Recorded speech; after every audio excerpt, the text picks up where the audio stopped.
Wala naman sigurong masama sa pagtitinda, di ba?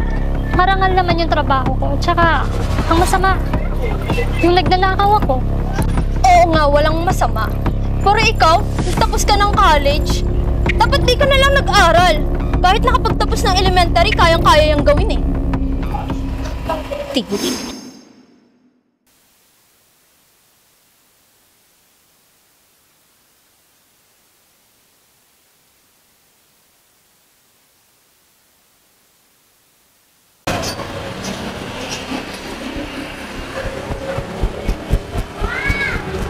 Ano ba yan? Nasaan na ba si Justin?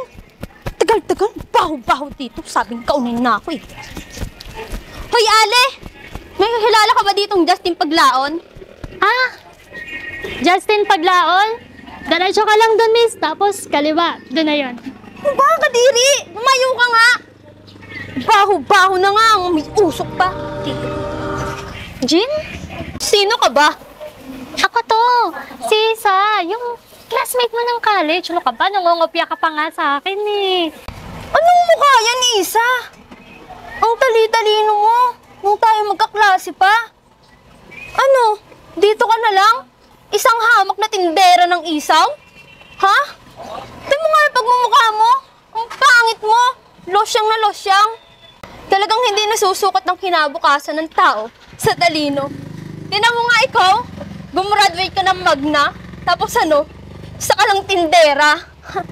Hulaan ko, wala kang asawa, no? Kasi walang papatol sa'yo. Tingnan mo nga yung tsura mo. Kadiri. Jean, wala naman sigurong masama sa pagtitinda, di ba?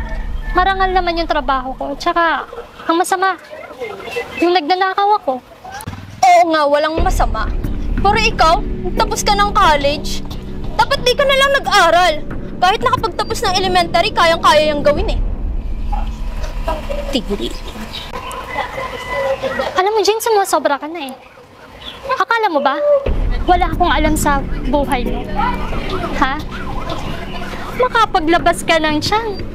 Sa bagay, baka nga hanggang ngayon, kaliwat kanan, hindi mo pa alam. O baka nga up and down, malito ka pa, di ba? Kung ako sa'yo, puntahan mo na lang yung hinahanap mo. Baka customer mo kasi yun. Tigang na sa'yo. Kaysa naman sa lait-laitin mo ako dito, di hamak naman na mas malinis ako kaysa sa'yo. Jabang.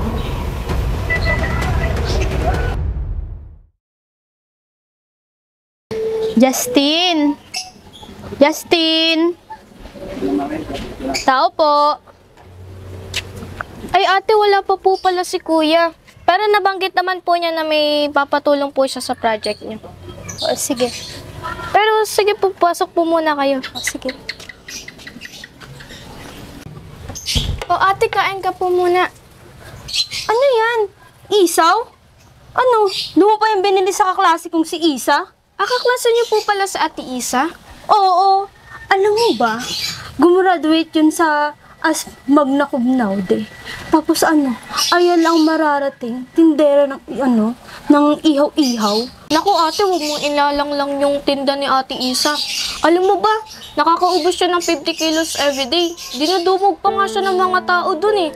Tapos meron pa siyang isang branch sa bayan. Alam mo ba, dinudumog din yun ng tao. Araw-araw, ubos lagi yung paninda niya. Kaya huwag mong ginaganon lang yung tinda ni ate Isa. Hindi mo naman alam kung ano ba yung buhay niya. Hindi pong ganun. Naku, nalait ko siya ng sobra-sobra kanina at nagalit pa siya sa akin. Siguro kailangan kong mag-sorry sa kanya eh. Oo nga ate. Tikman mo muna yung isaw, baka magustuhan mo. Nga, pag to hindi masarap, hindi ako magsosorry sa kanya ha. Sarap yan ate. Oo nga. Ang sarap ng timpla niya, di ba?